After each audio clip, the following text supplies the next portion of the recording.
Halo, selamat pagi semuanya. Selamat datang di podcast kelompok 2 Latsar CPNS Angkatan 2 Bapekom Wilayah 1 Medan. Nah, saya hari ini tuh mau ngobrolin masalah penerapan core value berakhlak di unit kerja masing-masing. Jadi dari unit kerja masing-masing tuh apa sih yang menonjol penerapan core value-nya? Nah, kita sekarang udah ditemenin beberapa teman saya. Untuk teman saya pertama, Mas Martin. Halo Mas Martin. Halo, halo Bang Abdur. Nah, terus ada Bang Roni. Halo Bang Roni. Halo Bang, halo selamat Nah, siang. terus sama kakak-kakak kita nih, Kak Elista satu. Halo Kak. Halo Bang. Nah, sama satu lagi Kak Nadia. Halo Kak. Oke, halo Bang. Nah, kita sekarang kan mau ngobrol nih masalah gimana sih berakhlak di UNOR masing-masing. Saya mau nanya dulu nih. Pertama ke Bang Martin aja ya. Bang Martin, di unit kerja Abang gimana Bang? Cerita tentang core value ini penerapannya gimana Bang? Terus mungkin Abang bisa jelasin sih UNOR Abang tuh UNOR apa gitu. Terus ya sedikit lah kita Abang jelasin gimana cara kerjanya. Oke Bang? Oke, terima kasih Bang Abdur. Perkenalkan, saya Martin Pramanto Panjaitan, CPNS 2025 di Kementerian PU. Nah, saat ini penempatan saya di unit organisasi Balai Penataan Bangunan, Prasarana dan Kawasan Sumatera Utara ya, atau disingkat BPBPK Sumatera Utara. Kalau di UNOR saya sendiri Bang, penerapan nilai berakhlak yang ingin saya garis bawahi itu ada dua ya. Pertama harmonis, kedua adaptif. Nah, kenapa kemudian harmonis? Itu karena balai tempat kami ini cukup unik Bang ya dibanding balai-balai lain. Kenapa? Karena di Sumatera Utara ini cukup beragam ASN-nya. Karena di Sumatera kan seperti tahu sendiri lumayan banyak di tempat kami lumayan banyak yang agamanya non Muslim ya. Jadi persentasenya cukup imbang lah antara yang Muslim dengan yang non Muslim. Nah ini menunjukkan bahwa kami bisa bekerja sama dengan baik di lingkungan yang eh, beragam secara agama, secara suku gitu ya. Karena kan di Medan sendiri ada suku Jawa, ada suku Batak, ada suku Melayu, macam-macam. Dan kemudian juga teman-teman yang non-muslim pun siap gitu menjalankan tugas misalnya untuk pembangunan madrasah atau perbaikan pesantren, penataan kawasan itu kan banyak dilakukan juga nih di BPBPK Sumatera Utara. Dan ini menunjukkan tingkat keharmonisan yang tinggi di UNOR kami. Selanjutnya adaptif ya. Adaptif ya jelas kalau ASN itu kita ini kan saat diangkat itu menandatangani persetujuan fakta integritas ya bersedia ditempatkan dimanapun di wilayah NKRI.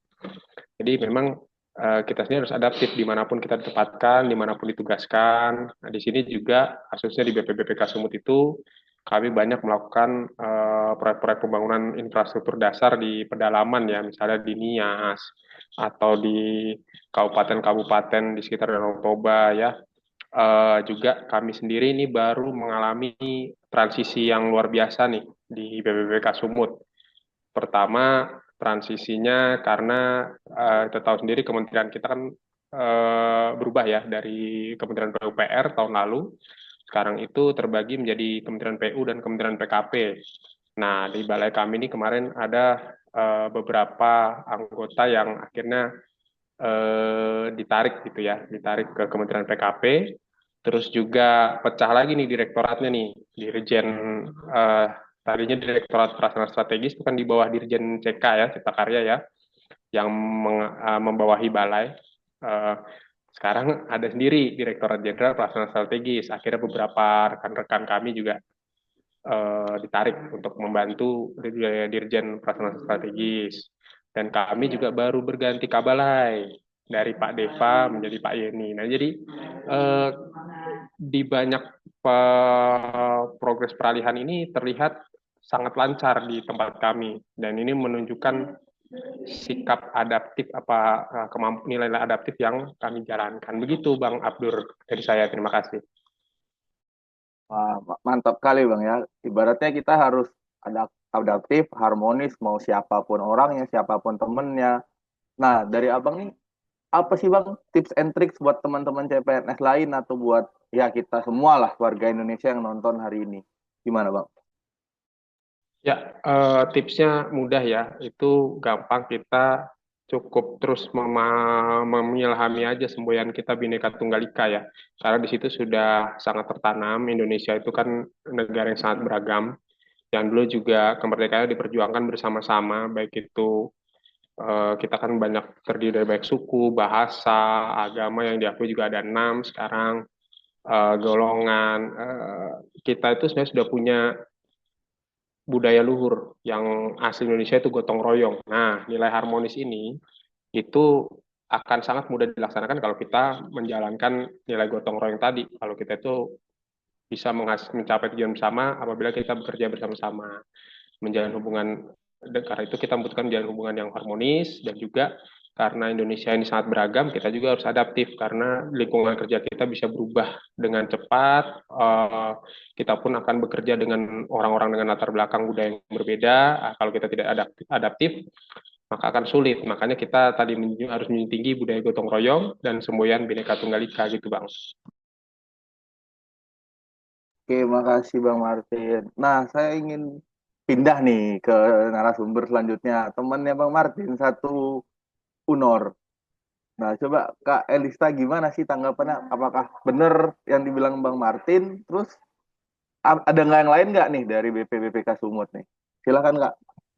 Oke, terima kasih ya Bang atas kesempatannya.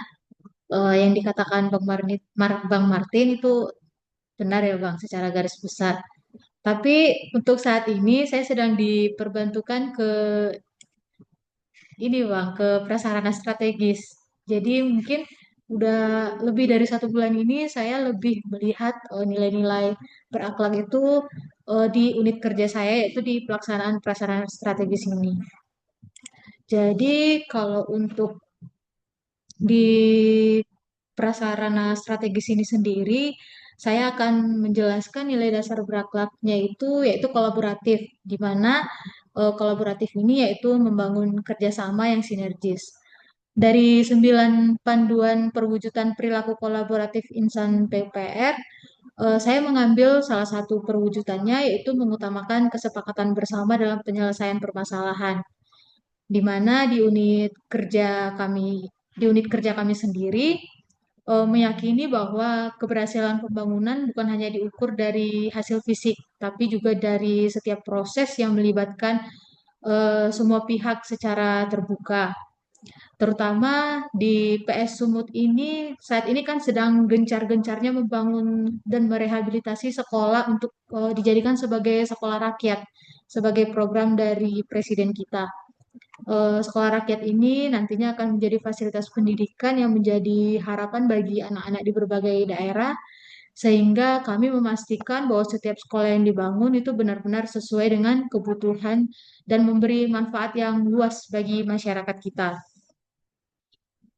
Untuk nilai kolaboratif lainnya itu dapat dilihat dari setiap langkah dalam merencanakan sekolah ini selalu diawali dengan kesepakatan bersama antara pihak penyedia jasa seperti konsultan atau kontraktor, lalu ada pemerintah daerah, pihak sekolah sendiri, hingga masyarakat sekitar.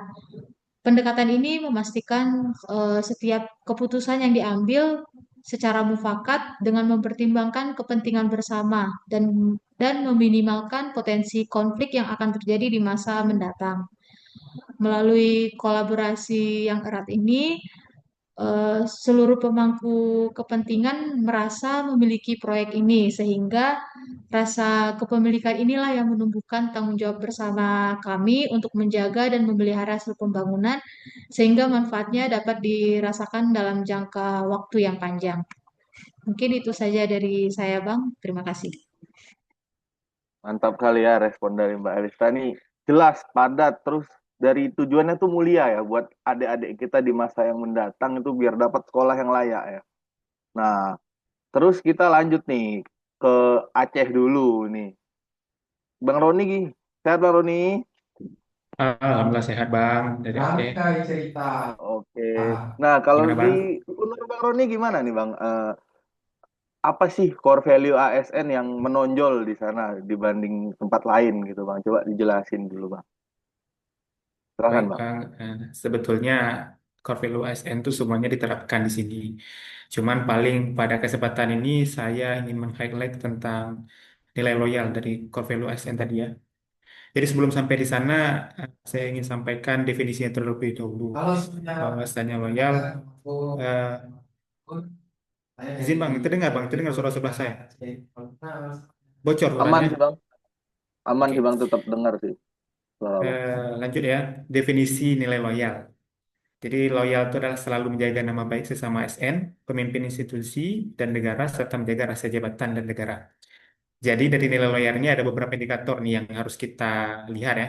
Yang pertama kan menjaga rahasia jabatan dan negara dengan penuh tanggung jawab.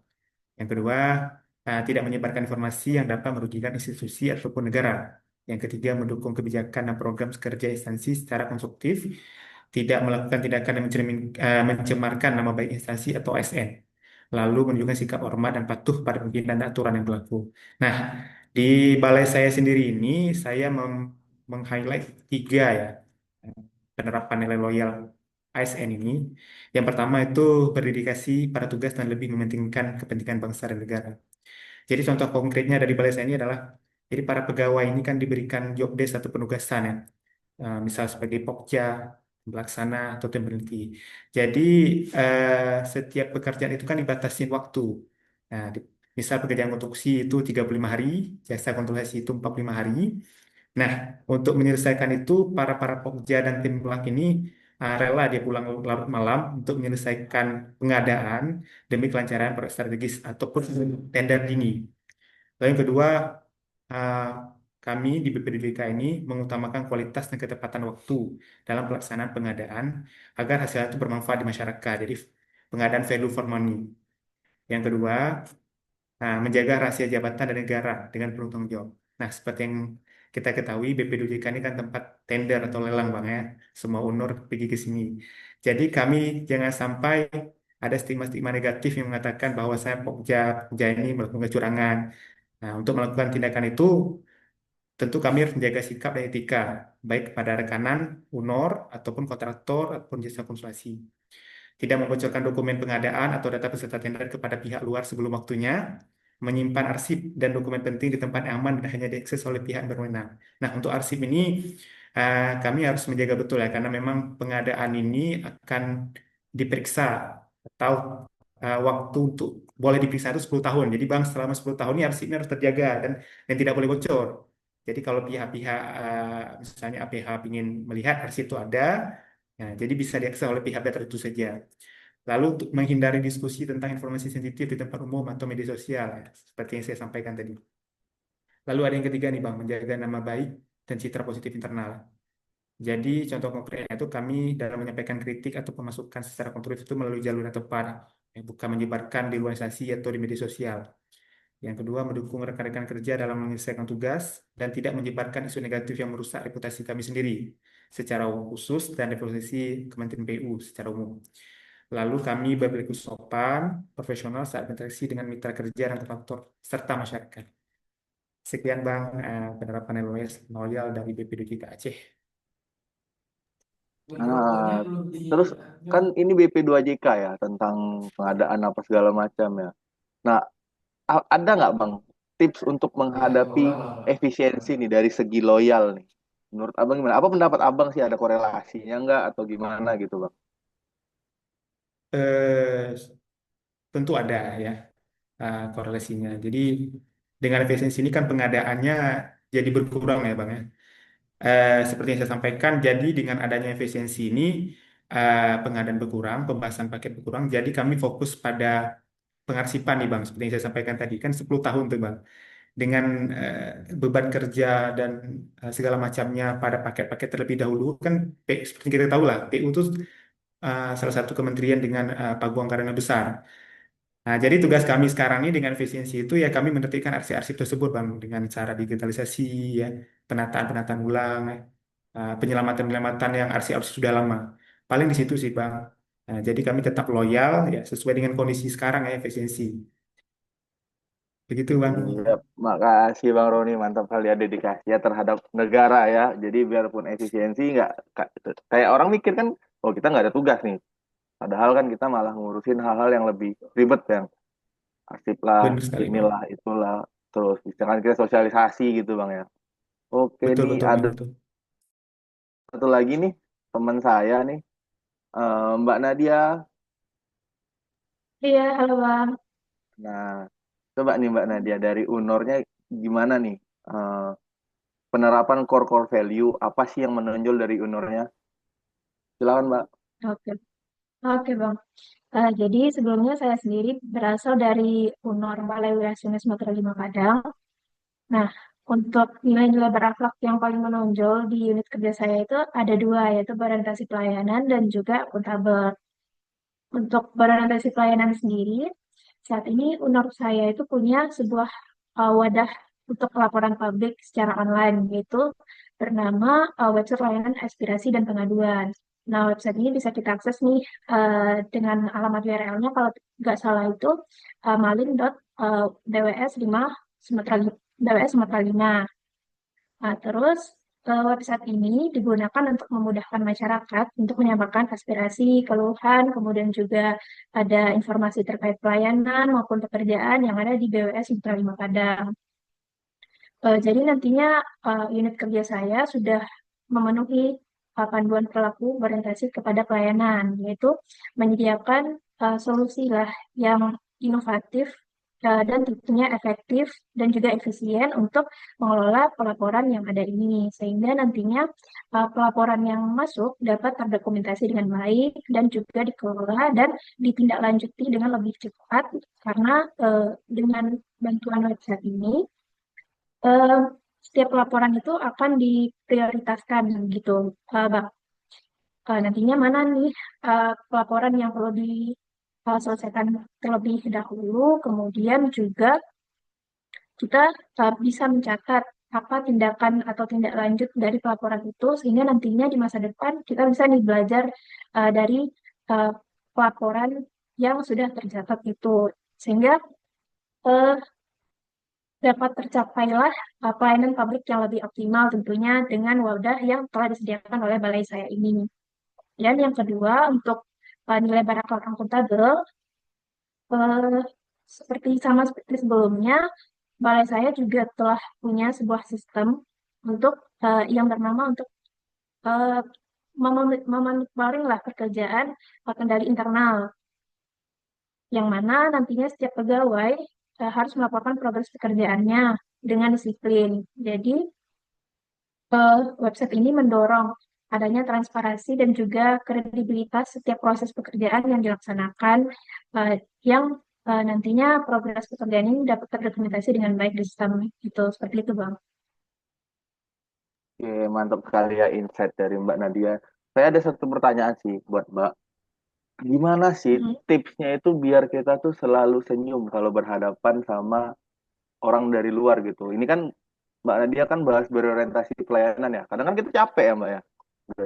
Udah capek lah meeting segala macam ngerjain kerjaan terus tiba-tiba sore nih jam 3 ada orang baru datang minta pelayanan. Nah itu ada nggak tips dari Mbak untuk ngadapin hal-hal yang terjadi seperti itu? Makasih Mbak.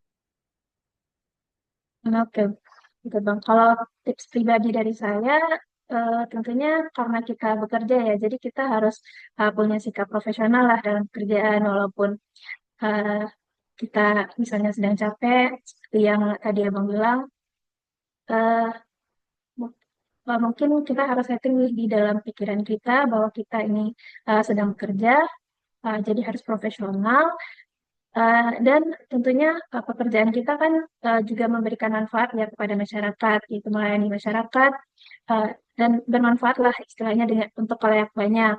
Jadi eh, dari manfaat yang kita berikan itu juga bisa nih jadi afirmasi positif bagi kita, walaupun kita sedang capek, tetapi kita masih bisa bermanfaat.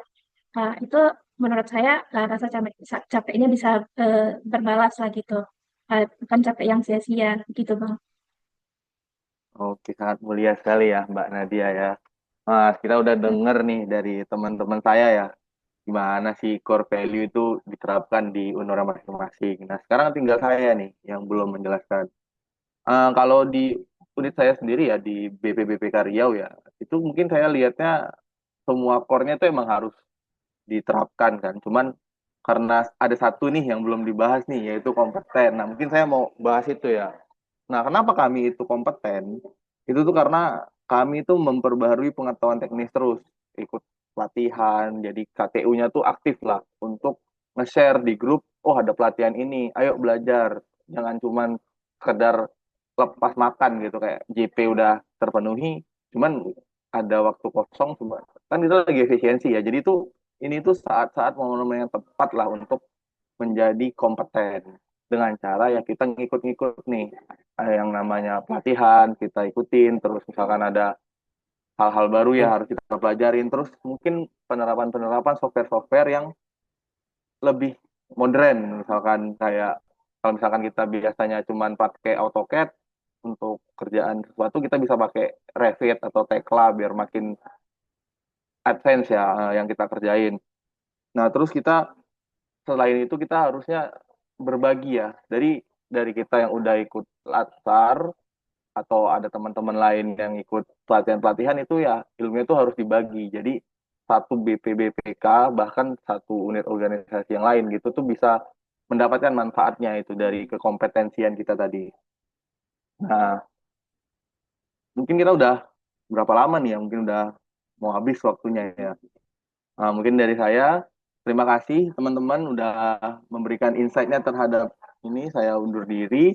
Kami dari Pelatihan Dasar CPNS Angkatan 2, Kelompok 2. Kami undur diri. Wassalamualaikum warahmatullahi wabarakatuh. Selamat pagi. Waalaikumsalam warahmatullahi wabarakatuh.